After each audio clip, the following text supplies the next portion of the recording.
Olá pessoal, estamos aqui novamente, né? Aqui nós de novo. Agora nesta aula eu quero falar especificamente do quarto item, né? Que é importante na confecção de uma peça entalhada em madeira. Qual seria esse quarto, né? Ou quais seriam os três primeiros? A vontade de fazer. Isso te leva à curiosidade, a vontade de querer aprender sobre as ferramentas e como se produz um trabalho entalhado em madeira, seja ele qual for. Já falei para vocês, tem que começar por onde? Pelo alicerce, pelo começo.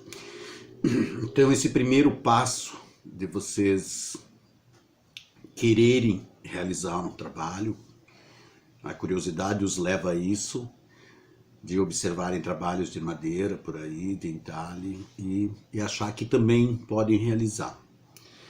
E eu penso que aquele que acredita eu posso realizar, eu quero fazer, eu vou fazer, ele faz. Eu não só penso, como sou testemunha disso de todos os alunos de várias idades que passaram nas oficinas a qual eu ministrei. A vontade, né, que os leva até vir à oficina, ao curso, e os traz em um contato mais perto com alguém que, como eu, tem um pouco mais de experiência sobre o assunto. Aí depois o segundo passo são as ferramentas, lembra? Eu falei para vocês, os formãos. Já conversamos sobre isso na outra aula, os formãos. E que são as ferramentas que se confeccionam em entalhe, que se corta a madeira, né? Os formãos. Mas não basta termos os formãos, que eu falei para vocês. O terceiro passo é você ter formãos bem afiados.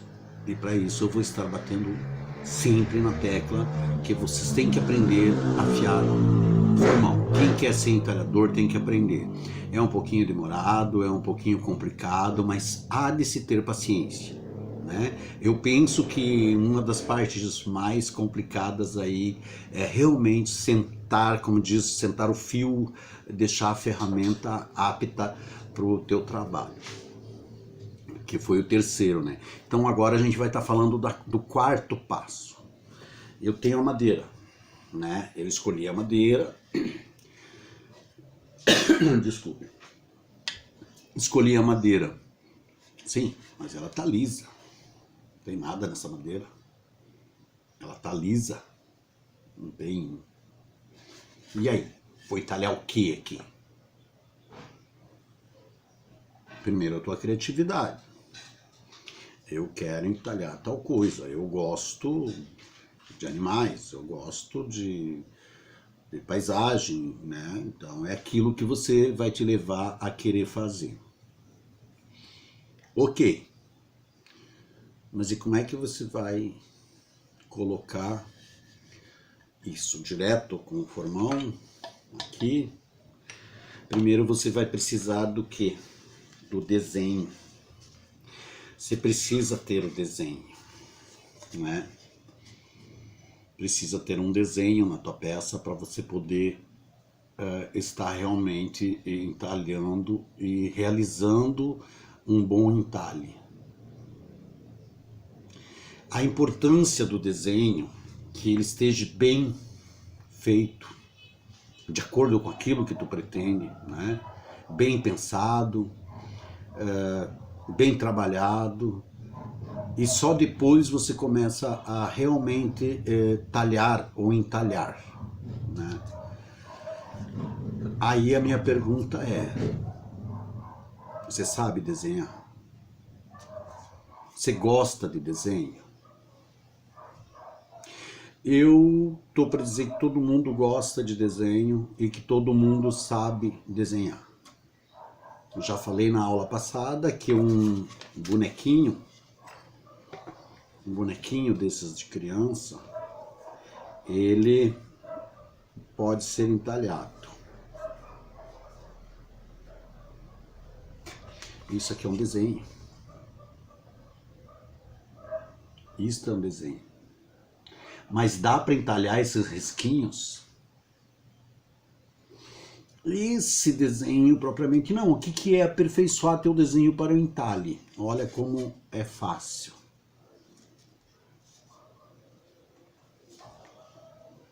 Tô fazendo meio rústico aqui, tá, gente? Meio coisa para a gente não perder muito tempo, ok?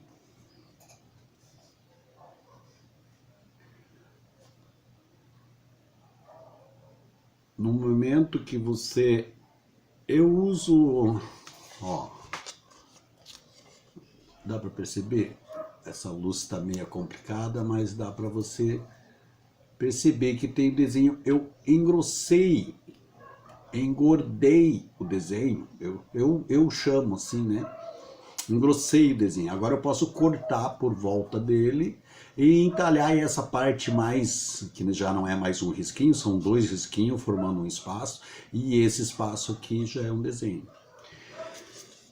Isso já serve para o seu treino. Isso já serve para você fazer o teu primeiro trabalho.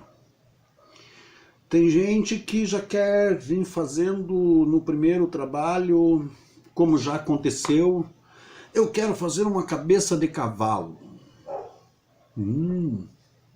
Fazer uma cabeça de cavalo. Mas você desenha? Não, porque eu vou copiar e tal. Porque no momento que tu copiou, você não conhece a cabeça de cavalo. Você não se deteve, não estudou um pouco a anatomia animal, né? Então, para entalhar, você tem que conhecer aquilo que você está entalhando. Não basta só desenhar. Então, eu venho falar nessa aula da importância no desenho, no entalhe. Não é uma aula de desenho. Não estou aqui para dar aula de desenho, até por sinal, desenho muito pouco.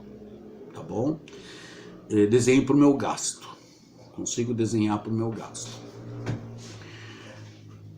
Mas a importância do desenho me levou a estudar mais sobre o desenho. A saber mais sobre como desenhar. E existem muitas formas de a gente fazer isso. Mas eu penso que a principal forma, e alguns desenhistas que eu conheço, profissionais mesmo aqui de Paranaguá, me falam que é a prática, né? Então é a mesma coisa em toda a arte. A prática no entalhe madeira me levou a ser um pouco melhor cada dia, me leva a ser um pouco melhor cada dia no meu entalhe, porque o último trabalho é sempre o melhor, porque você já aprendeu um pouco mais. Estamos falando do desenho. E saliento, não é uma aula de desenho. Mas eu vou contar uma historinha que aconteceu lá na época que Michelangelo, né? Alguém já viram falar em Michelangelo, grande escultor Michelangelo. Difícil quem não ouviu falar. Estudou na escola, tal, né? Principalmente quem gosta de entalhe, quem gosta de madeira, já ouviu falar em Michelangelo.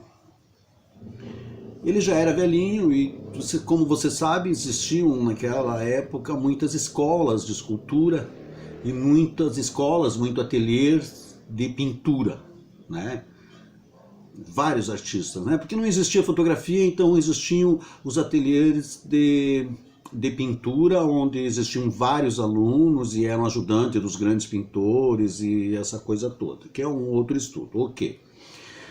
Mas também existiam muitos escultores. Na época que Michelangelo viveu, ele não ficou famoso só porque ele era escultor. Ele ficou famoso porque realmente ele era fora do seu tempo na escultura, né? Ele era fora do seu tempo. E ele também pintava, é outra história e tal. Eu não estou aqui também para falar disso. Só vou falar de um ponto que me chamou a atenção, que pode ser uma lenda, pode ser, né, um caso que foi contado, mas que se cria uma lenda em torno de artistas tão conhecidos e que ficam tão famosos e que passam pelo tempo. E se você for analisar, estudar o trabalho de Michelangelo, você vai entender por que ele ficou no tempo, o nome dele ficou no tempo bem mais do que outros escultores. Que naquela época, praticamente assim, vamos dizer, em cada esquina tinha um escultor de mármore, né? Porque era, conforme a situação social, era tantas esculturas, né? Tantas estátuas você tinha na sua casa, né? Quanto mais rico, quanto mais dinheiro tinha, mais estátuas tinha lá na fachada da casa. Hoje a gente vê aqui em Paranaguá que ainda existe essa prática, existia, né? Nos prédios que foram construídos, sempre que a gente puder olhar para cima, a gente sabe que ali na Rua da Praia tem prédios que tem estátuas lá. Então era essa a situação. Mas o que eu queria contar para vocês, que isso me chama a atenção e que vai marcar no que a gente quer aprender, é que os alunos de um determinado pintor, professor, de um ateliê de estudo, né, do estúdio, entraram em conflito, em discussão com os alunos de um determinado ateliê de esculturas. E a dúvida e a divergência se dava: qual era o mais importante? A pintura ou a escultura? E essa divergência se deu e nenhum daqueles jovens aprendizes, tanto da pintura quanto da escultura, não conseguiam resolver. Talvez pela sua... acharem que eram os melhores e tal, né? Pelo seu ego. Não, é a pintura, e dizendo lá é a escultura, e ficaram naquela discussão que parecia não teria fim. Mas um deles resolveu que resolveriam aquela situação. Como? Indo até o mestre, já com quase seus 80 anos, Michelangelo. O mestre há de resolver, há de nos dar essa resposta. E foram até ele. Os da escultura que deu a ideia, pensando, ele vai dizer que é escultura e nós vamos ganhar essa parada. Mestre, precisamos de uma resposta sua, precisamos tal. Ele velhinho já, esculpia ainda, né? Desceu de lá, veio até os jovens afoitos, mas perguntando de que se tratava. E eles perguntaram, né? Mestre, nós estamos numa dúvida, estamos numa situação que ninguém, né, não conseguimos resolver e viemos perguntar ao senhor. Sim. Qual o mais importante, mestre? A pintura ou a escultura? Bom, depois que o aluno fez aquela pergunta, ficaram todos em tensão, esperando que será que ele vai dizer, aquela tensão antes da resposta do grande mestre Michelangelo, já conhecido e reconhecido, né? E os jovens ficaram esperando. Conta a lenda que ele coçou a cabeça, olhou para os jovens e falou: nenhum, nem outro. Mas como assim, mestre? Nenhum, nem outro. Nenhum é importante? Não. O mais importante é o desenho. Sem desenho, vocês não pintam nem esculpem. Então fica essa lição que vem dos tempos, que pode ser uma lenda, não há nada provado que ele realmente falou isso, porque o desenho parte para a pintura e pode ser para a escultura. Há uma grande diferença na escultura, uma grande diferença que eu já testemunhei e eu, né, em próprio. Muitas vezes você consegue fazer uma escultura olhando uma modelo, como eles faziam, um modelo, né, que ficava parado em sua frente. Mas isso não queria dizer que ele fosse um exímio desenhista. enquanto que outros pegavam o modelo e desenhavam com sombra, luz, perspectiva, né? Eu, na minha humilde opinião, digo que isso se deve ao estudo.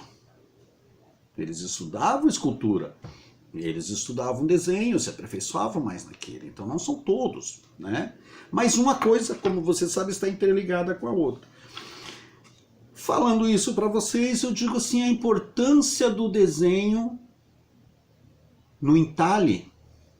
Vamos dizer do entalhe, porque o entalhe é o começo. O entalhe ele vai acabar levando vocês à escultura. Vai despertar, vai tirar aquela vontade que está lá dentro e que muitas vezes vocês nem sabem. Vai acontecer, como já aconteceu com alunos meus e talvez comigo próprio, lá atrás, quando eu comecei minha vida de entalhador, que no primeiro trabalho, mais aperfeiçoado, eu lembro que eu fazia só letreiros, e quando eu fiz o meu primeiro quadro entalhado, que era Sou Apaixonado por Águia, uma águia, eu não dormia. Isso não é tão lá longe, já tinha, eu acredito que, quando o meu primeiro quadro, uns 8 anos que eu já entalhava letreiros em placas, era entalhador. Mas foi aos poucos me despertando a fazer a escultura, né? O desejo de realizar a escultura, né? O desejo de fazer o tridimensional. Onde está o desenho disso aqui, né? Você forma um contorno, você tem uma peça inteira, um caibro, por assim dizer. Essa peça aqui não é colada, ela era um caibro. E depois esse desenho tem que estar aqui na tua mente. Porque por mais que você tenha uma referência, um modelo, que hoje você pode abrir a tela do computador e deixar a referência a modelo ou modelo ali, né? Mas no momento que você começa a cortar, você percebe a diferença que é cortar a madeira ou modelar a argila, né? Que eu também, como vocês devem saber, eu também sou ceramista, né? E estudo, batalho muito para aprender e cada vez mais a anatomia. É muito demorado, é uma coisa que você tem que realmente estudar e aprender bastante sobre isso. Então, ficando claro que o mais importante é o desenho, daí vocês dizem, poxa, mas eu não sei desenhar, então eu não vou poder entalhar. Pode entalhar sim, porque hoje nós temos vários recursos, né? Você pode olhar um desenho lá e tirar um xerox e fazer simplesmente isso aqui, ó, na madeira. Pegar isso aqui que vocês conhecem, né? Um carbono. Aí vocês vão colocar em cima na madeira de vocês e vão colocar aqui. Não é proibido, gente. Não é proibido. Embora eu tenha a minha opinião própria sobre isso, né? Eu tenho a minha opinião porque eu já passei por experiências. Eu estava contando da história da águia, que eu tirei um xerox e imprimi a águia. E consegui fazer no tamanho e coloquei ela numa peça grande de mogno na época. E comecei a entalhar, aquilo para mim era maravilhoso, eu não dormia direito, eu queria terminar aquela peça. Depois de muito tempo, porque aquela peça eu não vendi, não queria vender, como ser o meu primeiro quadro entalhado, né, anatomia animal, uma águia. Depois de muito tempo, tanto que eu tenho uma águia aqui, não sei se vocês observaram, né? Essa não fui eu que fiz, foi um presente de um amigo meu. E depois de algum tempo desse quadro exposto, de várias pessoas verem, poxa, mas talvez se algum desenhista, alguém mais observador, ou alguém que mexesse com arte tivesse observado, eu tinha percebido. Alguma coisa me chamou a atenção, depois, talvez 2 anos que eu tinha aquela águia, me chamou a atenção que alguma coisa estava errada. E que como eu era apaixonado por águia, aí eu peguei uma revista lá, uma National Geographic, não esqueço. E tinha, eu acho que 10 páginas sobre águias. Águias voando, águias pousadas, águias no ninho. E eu observo uma águia. Essa águia que eu fiz segurava um raio. Era muito interessante porque ela segurava um raio. Símbolo de força, símbolo de poder.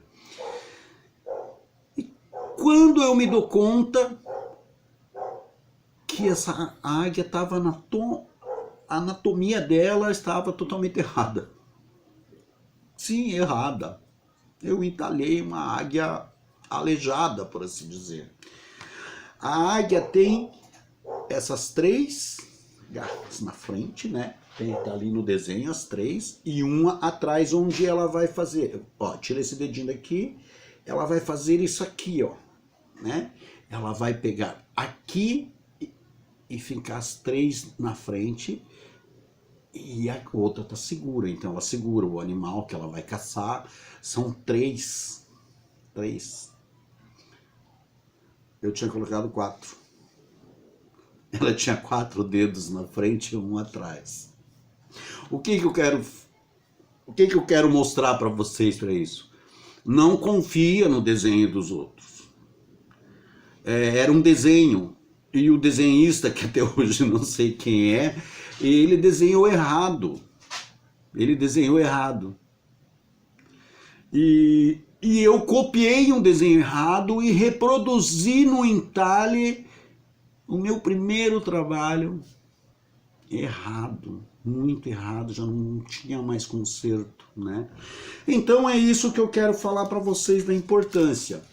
Pode usar um Xerox? Pode, nós temos essa tecnologia, até porque minha aula não é uma aula de desenho, né? Se vocês querem entrar num outro curso de desenho, a própria Secultur tem outros cursos de desenho, também é importante. Mas vocês têm que gostar. Só que eu estou dizendo que as duas coisas andam juntas. O entalhe, a escultura, a pintura anda junto do desenho, né? Você não pode querer pintar se você não sabe desenhar. Então o desenho é muito importante. Mas o que eu quero dizer é que todo mundo sabe desenhar. Você tem que começar assim, ó. Os desenhos daquilo que tu gosta. A anatomia é mais complicado, né, gente? Mas tem gente que já nasce com uma facilidade e mesmo assim tem que estudar. Eu fiz... E na próxima aula eu vou estar mostrando para vocês como passar esse desenho. Eu fiz um desenho aqui, ele é bem... Ó, é um desenho tipo de desenho quadrinho, é um desenho meio primitivo, assim, é um desenho meio que de criança, né? Então o desenho com facilidade, uma canoinha, né, estilizada, um coqueirinho estilizado aqui, né? Dá pra ver? Olha aí, ó, né? Aí aqui tá dando uma luz para vocês. Aí tem uma areia aqui, o rio. Aí a canoinha tá lá, a canoinha estilizada, o coqueirinho também estilizado, vocês podem observar. E lá no fundo, do outro lado do rio ou do mar, como queiram, existem aquelas montanhas, aqueles morros. Lá nós temos o sol, nós temos pássaro, temos aquelas nuvens também estilizadas, né? Aquelas nuvens da história em quadrinho, aquelas coisas assim. Mas dá pra gente ver alguma coisa aqui de desenho. Aqui tem a perspectiva, né?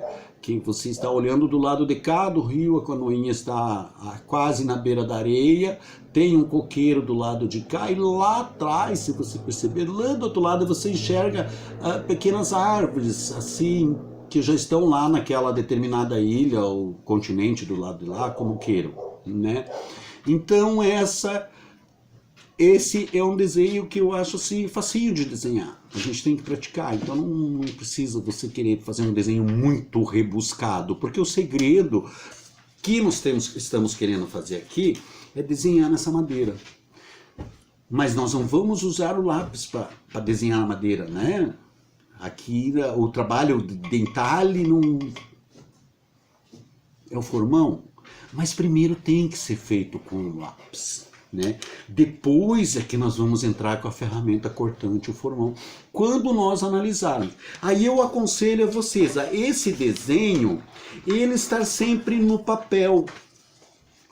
No papel, olha, vejam aqui que eu escolhi, esse papel está no tamanho, está recortado, no tamanho da madeirinha, né?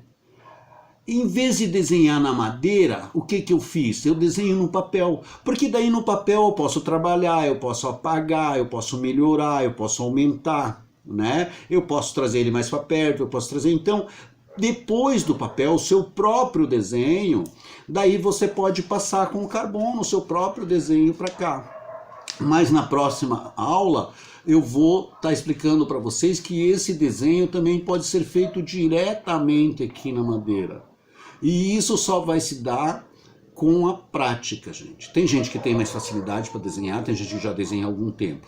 Mas eu vou mostrar para vocês que pode ser feito dessa forma, né? Você desenhar, e pode ser feito direto aqui na madeira que você pretende entalhar, que daí você vai estar usando os formãos.